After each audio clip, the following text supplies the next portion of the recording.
somebody does something that's a little bit outside the lines and there is a big complaint on social media, nobody stands up for them. And the problem is that nobody ever gets canceled for being too woke. So you can say the craziest thing. Be authentic. What do I authentically, organically want to share? I go back to the authenticity, right? It's what I love and it's what I want to share. I wanted to do what felt authentic, but also to be authentic. Shut the F up. That's what just happened. Oh my God. Something to like about her, and it's so hard. Prove that you're smart enough. You prove that you're a good wife or a good friend. And I was like, I am just so done with the prove it game. Yes. When you get to the place where you feel... I think she's just got so used to lying that maybe, in my opinion, she believes the lies she tells. I don't know, but either way, she's just been so consistently... it's a hate crime, and it's violence, and it's unacceptable. And it's just got to stop. You don't get your teenagers under control. Every time Meghan Markle steps into the spotlight, there's a pattern. Play the victim, control the narrative, and then act shocked when the backlash hits harder than expected. Bill Maher saw right through it. In his latest takedown, he didn't just roast her, he exposed the repetitive cycle Meghan keeps spinning, and the audience couldn't stop laughing. In public. You're complaining about your hard life, and you're so privileged. It's just so weird. It's ridiculous. I totally agree. Plays the victim. My castle's too small. Yeah. The queen is mean to me. They won't let me call myself Her Royal Highness anymore, but She walks into every interview with the same script, wide eyes, trembling voice, and the perfect poor me storyline. Meghan Markle has mastered turning every setback into a sob story, but this time, Bill Maher wasn't buying it. He ripped apart her endless victim act, exposing how it's less about pain and more about playing the public. It's the cry bullies of that generation, as I said, raised wrong. So they think when someone disagrees with them, it's a hate crime, and it's violence, and it's unacceptable, and it's just got to stop. You don't get your teenagers under control. From Oprah to Netflix, Meghan Markle's interviews follow a familiar script. Tearful confessions, dramatic pauses, and claims of being misunderstood. When Spotify canceled her podcast, she blamed institutional resistance instead of poor performance. Even during royal family disputes, she painted herself as the isolated outsider rather than acknowledging her own choices. Each setback becomes another chapter in her endless victim narrative. Because the British tabloids will destroy your life. And I very naively, I'm American, we don't have that. Right.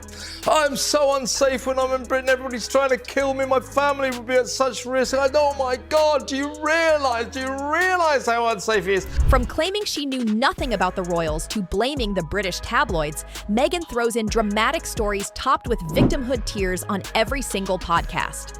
She plays the ultimate victim card while dragging Harry into the same pity parade. Once a prince, he's now a professional victim too, blaming everyone but themselves while thriving on self-inflicted downfall. Too well aware, Meghan has always been a mad, keen player of the victim card. The nasty Brits who took against her because of the colour of her skin. The social media lynch mob who are so unconscionably cruel to her. The journalist haters who keep writing about what a bully she is. All the negative media coverage she gets has nothing to do with her. It's not her personality. It's not her behaviour. And it's definitely not her ruthless ambition. I think Harry's a I do. I think he's he's a whining, whinging, complaining, woe is me, I'm the only one that's ever had mental problems. Like, my life was so hard. Everybody's life is hard. Well, I give her a gold medal. And the media?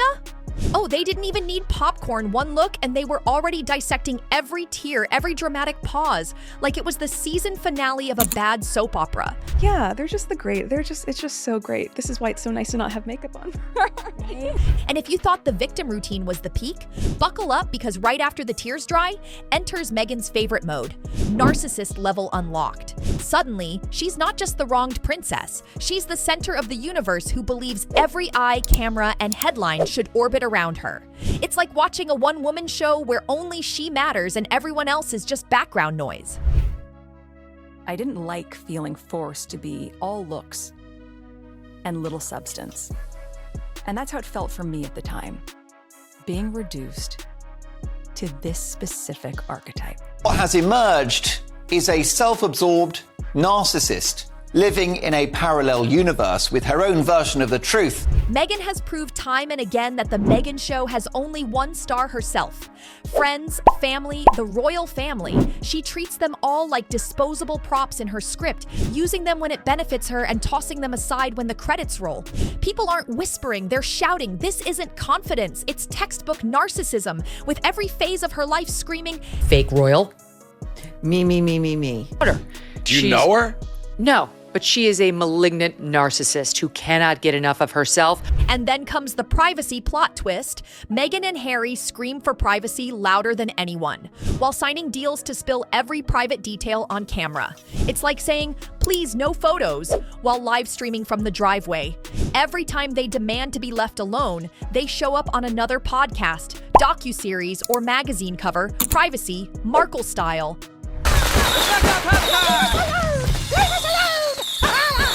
Down with the monarchy! We deserve our privacy! I think, and not just me, probably the whole world thinks, they scream about their right to privacy. But come on, that's not what they're after. The proof's in the pudding. You don't cry for privacy while cashing podcast checks, signing Netflix deals, and spilling royalty to Oprah. That's not privacy, that's PR with a side of paycheck. It essentially mocks how they have said that they want to retire into a more quiet life away from the royal family, even though they are simultaneously trashing their families publicly, writing books, starting podcasts, doing Netflix shows, winning awards for their humanitarian and activist efforts. All of the above, it's really what all of us private people do, you know? Notice me! But does that stop her from oversharing? Not a chance. Privacy for Meghan means hiding the boring parts while broadcasting the juicy ones, like dropping a random twerking video no one asked for, or dragging her own kids into the spotlight while claiming it's all to protect them. I'm really happy. It's privacy, Meghan style. Say it, sell it, and overshare it for maximum drama. You know I'm Sussex now. This is to induce Elizabeth's birth. She's dancing in front of the camera. Oh God, it looks like a lap dancing club with pregnant women. He's also dancing in front of the camera.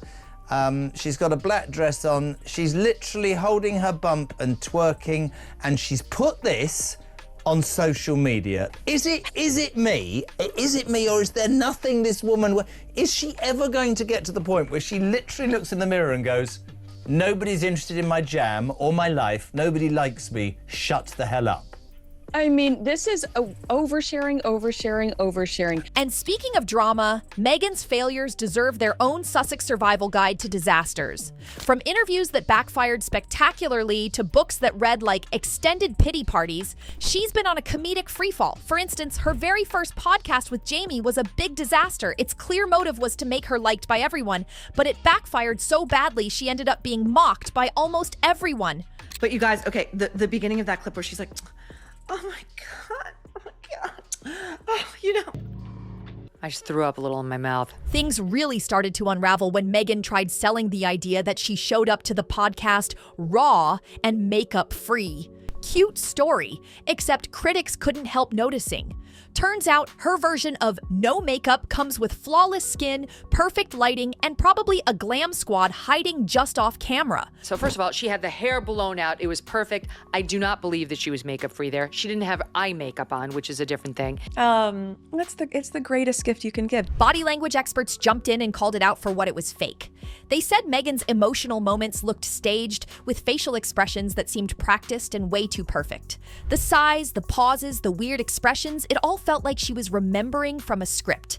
Nothing about it felt real, and people saw right through it. Her facial expressions say it all. This is fake, and she knows exactly what she's doing. That dramatic eye search she pulls, totally forced. The rest of her expressions, straight out of a bad drama class. Nothing about it feels genuine. It's all perfectly timed, perfectly faked, and tries so hard to be relatable that it ends up feeling embarrassing instead. It's pretty obvious to anyone with eyes. Meghan's fake persona could win awards for worst acting. She flips characters faster than Netflix drops her $1 million deals. Ouch. One second she's the fragile outsider. The next she's strutting like a royal rebel. In Meghan's world, being relatable just means being called royal, no matter how fake the act looks. I don't think anyone in the world knows that Meghan Markle has eaten Jack in the Box and loves it. It's so funny, too, that you keep saying, Meghan Markle, you know I'm Sussex now. You have kids and you go, no, I share my name with my children. Yes. And that feels so, I didn't know how meaningful it would be to me, but it just means so much to go, this is our family name.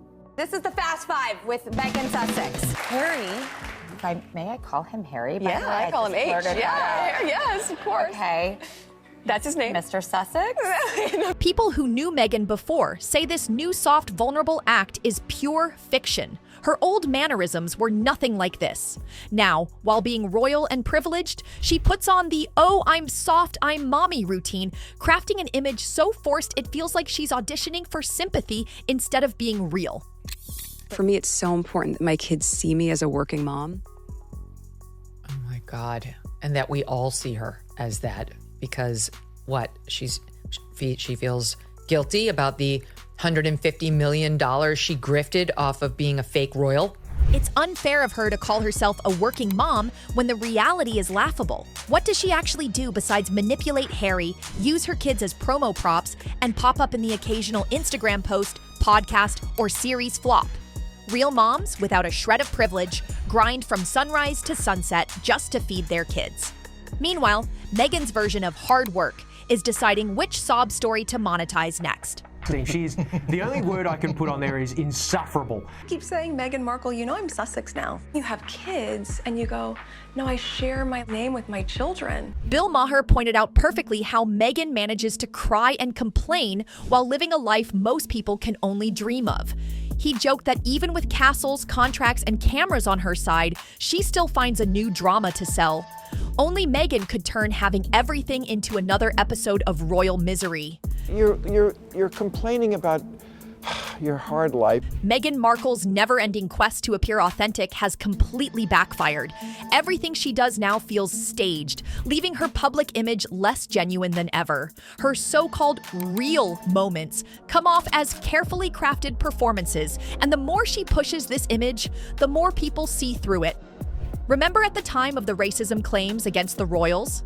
That was the clearest example of how her inauthentic act completely unraveled, and since then, she never felt authentic. And also concerns and conversations about how dark his skin might be when he's born. They're so racist, they're so racist. Some of that he went through was not racism. It was just some in-law. Sometimes it's just some in-law. Cause she's complaining, I'm like, what the you talking about? There's been a constant pattern with Meghan. Every move screams desperate branding while pretending to be authentic. Her infamous podcast only made it worse, with people like Bill Maher tearing into how fake it all felt. The core issue? That relentless, inauthentic vibe clashing with her privileged reality. Add questionable PR stunts on top, and the whole thing ends up looking like a desperate, out-of-touch attempt to stay relevant. You're just fragile, you know? Just take a hint from the Queen. The recently departed. Never complain, never explain, and rarely be heard speaking in public. Maher's point about taking a hint from the late Queen really underscores the disconnect everyone sees. The Queen ruled with quiet dignity, while Meghan floods every channel, podcasts, Instagram, endless interviews trying to explain herself. The more she talks, the less convincing it gets. All that curated image and constant over-explaining just make people roll their eyes harder. Well, I think I go back to the authenticity, right? It's what I love and it's what I want to share. So it's also a really great reminder that with all the noise or whatever people do, there's still a whole life, a real, authentic, fun life. Oh, it's so inauthentic. This is why she was never going to be more than like a D-list actress. Bill Maher roasted her perfectly. But let's be honest, she makes it easy for everyone. Every word, every move she makes, whether it's crying for privacy, tossing out racism claims, dropping another fake-sounding podcast, or bragging about being authentic. It's all serving people with endless laughable stuff. Could it have been you guys being narcissistic jerks at every turn, bullying members of the palace, complaining constantly if not every piece of press was complimentary enough of you, being nasty to William and Kate? I could go on, but there's a reason the press turned on her that has nothing to do with, as the clip says, hatred. At the end of the day, Meghan keeps proving that no matter how many deals, titles, or sympathy cards she plays, people see through the act. Maybe if she stopped trying so hard to script her life, she'd finally find the authenticity she's been selling. But until then, it's just another season of Meghan's royal drama, all fake and inauthentic. The Brits are onto you, America's onto you, the world at large is onto you. You're never going to convince anyone that you're authentic. Be honest. Do you think Meghan will ever stop turning her life into a drama series? Or is she already filming season 2 of Pity Palace? Drop your thoughts in the comments, roast away, and if this gives you a laugh, hit like and subscribe because unlike Meghan's deals, this channel isn't going anywhere.